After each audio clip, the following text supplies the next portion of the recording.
Well, a very good day to you, ladies and gentlemen. Welcome to another episode of We Can't Talk here on Herman Manyora's YouTube channel. It's been quite a while, but we are here with the Professor Herman Manyora all the way from the University of Nairobi. Prof, how are you? You're good. Yes. We are here, and surprisingly, I wonder what is actually happening with the dons of this country. You've decided to down your tools once again. And I'm also looking at a situation whereby the Moi University, I wonder whether the article exists there, but then Moi University, which has its headquarters in Eldoret, is actually crippling down, and all these things taking place here. A lot of mess in our education sector. Let's begin from there. The dons are saying they're not going back to class anytime soon. And of course, we shall also cross over to look at what is happening at Moi and how best we can address these problems as a country. Let's begin from here. What's the problem with the lecturers, and why is it that they do not want to get back to the class? It depends on how you want me to address it. You see, there is a big problem, there's a small problem, there's a childish problem. Okay. So which one do I address? Let's begin with the big problem. The big problem is that education means nothing to this country. So to government, to the people of Kenya, to society, to all of us, education is nothing. It means nothing, absolutely nothing. And therefore, when lecturers say they want to be paid, nobody understands. And the lecturer, like any other teacher, obviously works for God. So that's a big problem. That education means nothing. It's like, for example, if schools closed and universities closed, everything closed for a year, like it has happened elsewhere, even here for universities. Twice have been on strike for a year, twice. 1 year at the university, twice, me. A whole year? A whole year. Please, I mean 1 year, and I know a little English. A year happens to be 12 months, something like that or thereabouts. So even if you close these public universities for 2 years, it means nothing to anybody in this country. I'm telling you the truth. Even if schools were to close for 6 months, the only reason why government will be worried is because parents will be restless. And parents will be restless because they always throw their children to schools. Abdicate their responsibilities as parents and take them to boarding schools. That's the only reason why parents will be worried. But nobody cares about education in this country. So that's why this nonsense of lecturers going on strike and teachers will continue like forever. So our biggest problem here is that we do not care. It doesn't mean anything to us. We don't know that it's education that has transformed society. Okay. That modern Europe would not be what it is without education, and the role of the university in the development of Europe and other countries and other places in the world. We don't seem to know that. Okay. That again goes to what kind of education do we give people? The colonial people who are here didn't think an African needed education. They were only training him to serve them. So the training is more clerical. So at all levels, even if somebody has gone to university, the training they have received, the education they have received is just like that of a clerk, to be able to serve the master, the mzungu, and now the black man remaining. Okay. So the unquestioning native is what we have been producing through schools and colleges and universities. So that is where the big problem is. The smaller problem, of course, will be that government is always making promises it doesn't want to keep. We've seen it with doctors, with the teachers.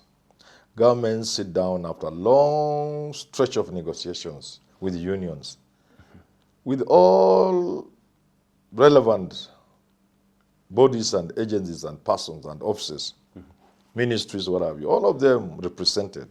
They enter into an agreement, popularly known as a collective bargaining agreement, CBAs.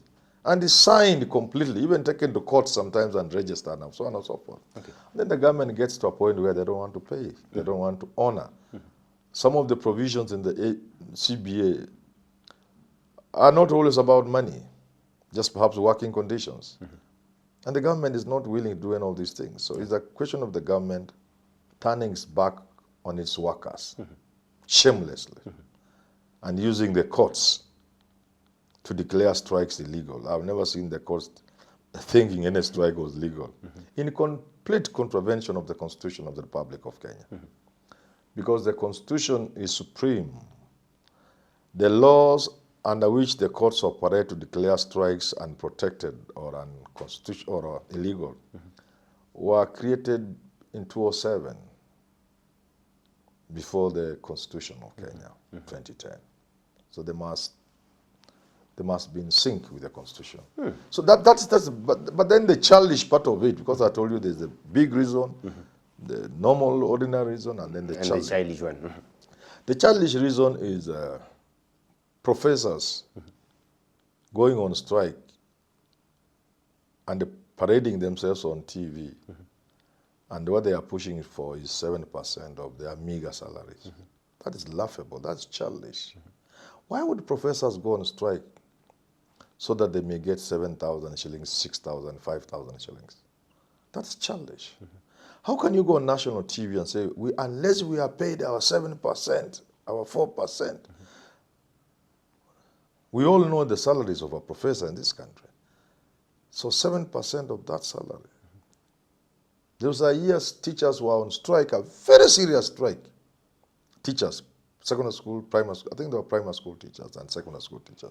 I can't recall, it's quite a while back. I happened to be close to some teachers. When they were finally paid, the highest paid was getting like 3,000 shillings. So it was 1,800, 2,000. This is just how the best Kenyans have become. Just how low we've been pushed. We have no self-respect. We have no self-value. How can professors go on strike and parade themselves on TV saying they need to be paid 4% of their meager salaries? That is unbelievable. It's not even laughable. It's not even childish. I'm looking for an English word. And you see, I know a little English. When you see I'm stuck like this, it shows you just how bad it is. How can professors go on strike demanding 7% of their meager salary? This thing, for all cadres, must begin with what I thought SRC would do, which it turned out to be a disaster. You see, what happens in this country is that there were salaries for the native. The native, by the way, is a black person in the country. And there were salaries for white people. There were jobs an African could not be allowed to do. Like in the police, an inspector was always a white person.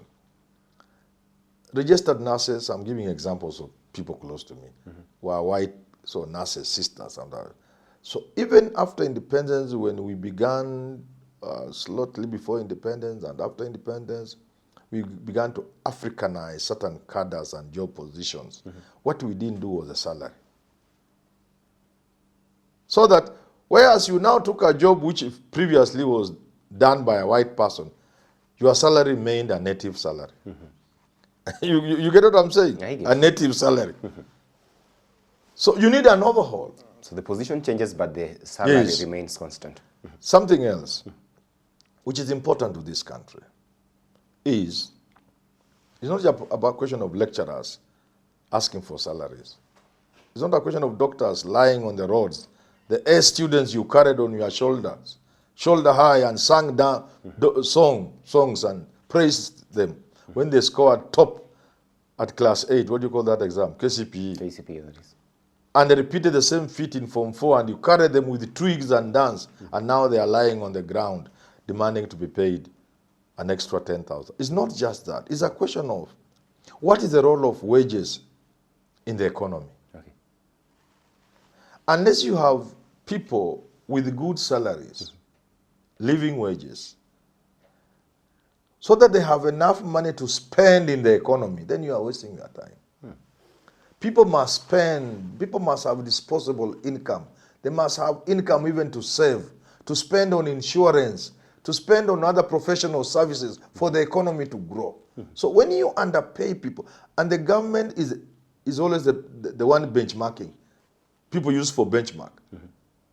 Public service salaries become the indicator of what a salary should be in a sector. So unless the public service salaries are good, so that the private sector follows suit, the economy will continue to dwindle because there are no people with the money to spend. This is common knowledge. So when the thieves and the leaders of this country build all these wonderful malls, big things, who do they expect to go and shop there? Okay. I get you, Prof. I want us to cross over, definitely just within the education sector here, and of course matters to do with the higher learning institutions. Let us look at what is actually ailing Moi University, and of course it has been on a shutdown for the longest time here. Of course, we've never witnessed that in the past with this particular university, but then this time round, it is there. Yes, we are expecting that it be opened and that the students resume, but then even as that is happening, we are still having lecturers here on strike, so we do not know how that is going to happen. But then there have been talks about what is actually ailing our institutions of higher learning in terms of administration and all that. They're saying that there are a lot of interests involved there, and as well bureaucratic adults that are responsible for the kind of menace that we are witnessing here. Particularly, let's talk about Moi. What do you think brought this particular university to this level here, of course, bearing in mind the exit of Professor Labannairo and the circumstances under which he exited and got replaced by another person, and the university finds itself at this kind of diabolic moment? I will not go low in the manner which people are going to say Moi University is where it is because Labannairo and Luya was kicked out by Kalenjin leaders so that they can have their own and their own. I don't want to go that low. That's because nothing is unique at Moi University. What is happening at Moi University? Moi University is merely the epitome of what is happening in our universities. Yeah, it is just a dramatic representation of what goes on in all our public universities. It's not unique to Moi. It's just the drama makes it sound visible. Okay? And then the tribal undertones. But it is all universities. Okay. The problem with the university, there's no management structure. The poor management. A vice chancellor is the university, and the university is the vice chancellor. The vice chancellor is a god. Unless you deal with that, all universities are just like Moi. It's a waste of time. The only sad thing, and I've said about it, I've said it many times to my colleagues at the university, and I've written about it. I've written about, I think, when Mbidi left, I wrote about it in the newspaper and said, why are we celebrating the living of one human being? All of you professors, you know, this comes to the core of what I was saying. What sort of education do we receive in this country?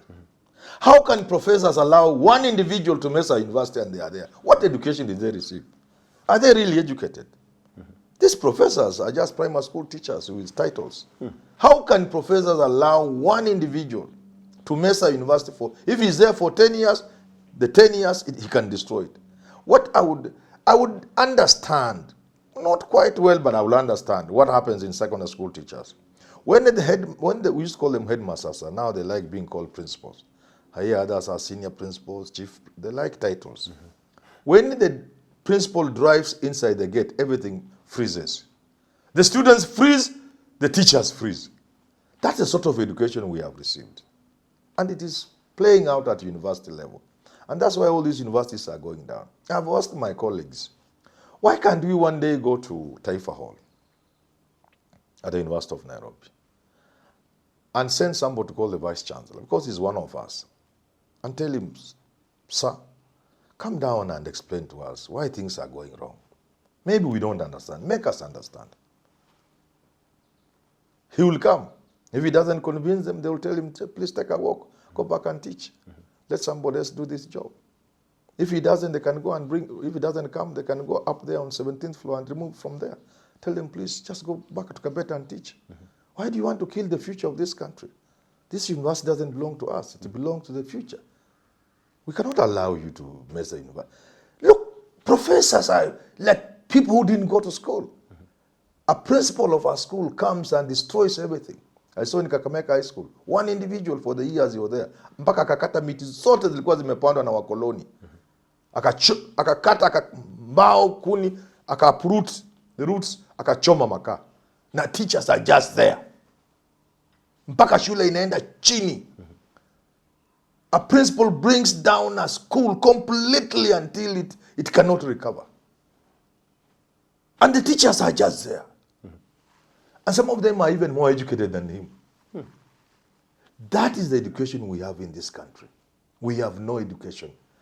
Education that does not question, that does not bring that questioning element in somebody. to see things, to understand and to question. Not disobedience. No. But to question things. If you remove questioning from education, it's no longer education. Okay. There are many things about education. But it must produce a critical mind. A person able to question things. If you do not have a critical mind, if you are not able to question things, you are not educated. You didn't go to school.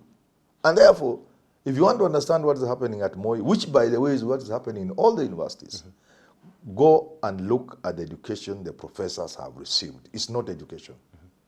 Because there's no way over 1,000 qualified people in a university like in Nairobi or Moi can sit and watch one individual. You don't have to beat him. You don't have to quarrel him. You don't have to insult him. You don't have to manhandle him. No. You can just make him know that this is not working. I understand when it happens in other institutions because the people in those institutions have not had the benefit of the education that professors have had in universities. So if you think Moi University is unique, you are wrong. It's every university is rotten to the core. There's no management that you can talk about. Not the council is just there. The Senate is just a word. In serious universities across the world, the Senate decides everything that goes on in universities. Everything. You cannot even say, oh, we are putting up a structure, a building, and therefore this has nothing to do with Senate. No. Everything you do at university is meant to aid in the core activity of the university. So even if you are putting up a building, what is its role or place in the main mission of the university? So Senate is at the core of everything. Do we have senates in our universities? We don't. What we have are just yes men. Talk to me about the position, or rather the role of politicians in all this, because in as much as we may decide not to go that particular direction that you're saying regarding Moi University, but seemingly it seems that our politicians tend to try to micromanage our institutions of higher learning. I wonder why, but then what would be the danger in them doing so? Of course, interference in an institution, whether from politicians or the church or the mosque, imam, or whoever it is, any interference in an institution of learning like a university, it cannot be positive. It can only be negative. Even such interference coming from Minister of Education. The Minister of Education is supposed to give guidance, policy, and not to micromanage universities. But you find it's micromanaging universities. Q, if you ask yourself, what's the role of Q? In the role of university, in the management of universities. They are busybodies who don't have even the capacity to inspect a university. They don't have that capacity. And you find them putting programs on hold. You see what I'm saying? Any interference, whether it is from politicians. But why do we have interference? Because we have weak men and women running our universities. Insecure men. People who don't have capacity. People who never have thought in their life they will become a vice chancellor. Leave alone a vice chancellor. You know, you must dream before you become something.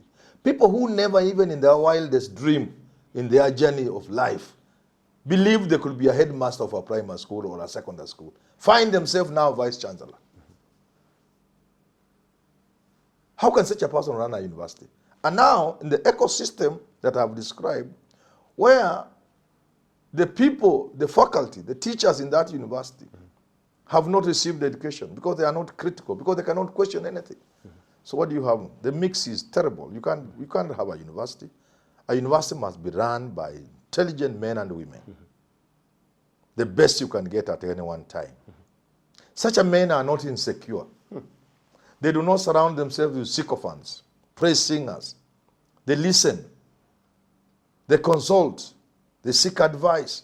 They delegate because they are confident. You see? And it should be even better because we have teachers or staff who have the right sort of education, who are critical, who understand things, who question things, who can't sit idle and watch as things go wrong. That's difficult in this country. But even if we were to get there, Prof, even in terms of how the vice chancellors get to these positions in our universities, it seems there is always some sort of an external hand in all this. This is what I've said. So even if we get the best person, as you're saying, the most educated, and of course, according to you here, the professors, the ones that you've just described here, but then the way through which they get to that particular position, and even and then after that, how sure are we that they will not be influenced or rather coerced in any way by the government of the day? When you mean the best, when I talk of the best, it must be the best. So even the process of identifying and the recruiting and getting the best must be clear. It must be a process that can produce the best. And once you have the best, a good person cannot be tossed. You cannot play around with a person who is competent and qualified and confident. You can't play around with them. No. You can't do this to them. You play around with people who are weak, who are insecure. But you give a man who is competent, he knows he's competent. You can't play around with him. You bring people to employ, he tells you, go away, leave, get out of my office. Okay. You sack him, he goes home. Another man comes or a woman like him 3-4 times. People learn to respect professionals. They will learn to respect vice chancellors. They may make it difficult for the first or the second. By the time we go to the third person, they will now know it's not possible to play around with the vice chancellor. Okay. Yeah. In fact, if after Karanja we had people like Karanja or better, instead of having people like Karanja, we went down. Only Mungai was a person like Karanja. Okay. Yeah. In the case of Moi University, certain leaders who come from that particular region have alluded to the fact that the establishment of all these constituent universities, which later on have been given charter by the government of the day, leaves some of these universities at a very terrible position. Do you believe that that is the case with Moi? Because they are saying here that it had several constituent universities, and then these universities were actually chartered by the government of the day. So meaning that they are therefore independent on their own and somehow affected the revenue stream of the university. And that is why they are here where they are. Is there danger in doing that? It's the same thing. It's the same thing. Poor management, interference from government. You know, even Module 2 or parallel or self-sponsored students, they brought in a lot of money. But we didn't have proper management structures. And this money was just squandered. And the appetite that was uncontrolled. Now here is government failing in this policy role. Allowing every university to open every branch, including on top of bars. Where was the policy now? You see, I'm saying the failing of government. Government comes in to interfere. But when guidance is required, when the policy is required, they are not there. Any fool would have seen the mushrooming of these colleges was going to be a disaster. One, because they were being put there because of the Module 2 students, what we call Module 2 at the University of Nairobi. Others call them self-sponsored students or para-degree students. But it was just a fixed catchment. It was going to be depleted. You didn't need to be a genius to know that. So you took a campus in Turkana so that you tap those on. But how many were there? And for how long will you tap those who are there? Because there was just a backlog that for many years, those who could not meet university admission but had the qualification for university, which initially was B, then was put down to C+. There were many, thousands upon thousands. But Module 2 took them, all of them, and it was going to get a place where they would not be there. So did it require genius to see that this is going to be depleted? That there was no need of putting campuses all over and the branches all over there, including outside the country, for some. Luckily, those were, I think, private universities. It didn't require genius, and that's what I'm saying. When government is required to give guidance, to issue policy, it is not there. It only comes in to interfere. And then the management itself. Because the vice chancellor is a god unto himself or herself, even where he's going wrong, in all those things you are talking about, his colleagues, because he's supposed to be first among equal, his colleagues are just there. Okay. No different from shoeshine boys. And you know, it is really bad. I mentioned something which you must allow me to correct. I said Karanja, and I know people are going to say Karanja was bad, he was a tribalist, blah, blah, blah. But what I meant about Karanja was the level of firmness. You know, a firm individual who can give direction, okay? Who is in charge. So if you take that aspect of Karanja and add there other good aspects like being collegial, being consultative, then you have a vice chancellor who can run a university. Yeah, that's what I meant, because I know somebody will jump on me. Yeah, say this guy was a tribalist, or he started down on Luo professors, lawyer professors, blah, blah, blah. I know all that, but I'm saying some level of firmness. Look at Olive Mugenda in KU. Look at what she did. If we say the Iron Lady of KU, Olive Mugenda, was a good vice chancellor, nobody should blame us. We know the other excesses. Yeah? She was good on development, especially infrastructure development, putting KU on the map. But she was poor on welfare of staff. So sometimes we can celebrate the good of a man or a woman while not forgetting the shortcomings. Yeah. Finally, how do we get out of these entire problems so that we avoid situations whereby our universities have to be shut down, as we've witnessed with Moi University? Just like many other aspects of Kenyan life, we need to be serious with what we are doing. If we were to be serious and forget about being nice, which means being stupid, we'll just say this country requires like 5 universities. Let's support those 5 universities. Let's see what we can do with these other things we call universities. Let's decharter them and give them other roles to play in society, you know, in the education sector. And there are many such roles, you know, some specialized training you take to Taita Taveta, maybe range management you take somewhere. But we just remain with the University of Nairobi, Jomo Kenyatta University of Agriculture and whatever it's called, Kenyatta University, Moi University, Maseno University, and maybe, which other one? Egerton University. And that's just about all. Maybe you can add 1 or 2. I leave it so that people cannot say why is not ours. No. But all these other things we are calling universities, when we all know they are not universities, that shows we are not serious. Just remain with 5 to 7 universities. The original 5 that Moi left us with. Moi left us with 5 or 7. And when Moi got to 5, people really blamed Moi. Oh, he has diluted. When people hate you, they can hate you for anything. Moi has diluted education. Look at the universities, there are now too many, only 5. Less than 10 years since Moi left power, there were, I don't know, 20s, whatever. So the idea is, start by being serious. Let's have 5 universities to 7 universities, and let's support them fully in all aspects. And let's turn these other colleges and other universities into useful institutions. We figure out what they can do, but have only 5 to 7 universities that we can take care of. And admit only those students government can sponsor. And sponsor well. Today in our universities, there's no learning going on because students are struggling with basic survival. Anybody who went to university the days we went, and until recently, your work was just to read. You are in full-time scholarship. Your business was kusoma. That was your business. There was nothing else. Today you must jump out of the lecture hall to go and buy Sukuma Wiki. Because a student didn't eat yesterday. They are in Manyora's class. Then on M-Pesa, crack, the mother sends 200. He jumps out of my class to go and buy Sukuma Wiki to cook. Why are we doing this to ourselves and to the future of this country?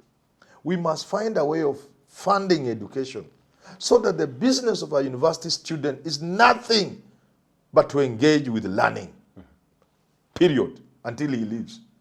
This economy cannot support a self-sustaining student in terms of a student who must fend for himself. The economy is so bad. The average Kenyan cannot afford to take care of their daughter in school at the university level. And therefore, government must step in and take care of all university students so that their work is to concentrate on nothing but studying. Nice. Yes. Well, ladies and gentlemen, that is it from Professor Herman Manyora here. You are free to weigh in and tell us what you think about what we've just discussed here and how best we can actually solve the problems that are bedeviling institutions of higher learning in this country. Allow me to stop this conversation at this particular moment. But of course, if at all you're watching us for the first time, definitely subscribe to our channel here and always be free to advertise with us through the number that is displayed down there on your screen. Till we have this conversation again, have yourself a lovely day. My name is Evans Okinyi.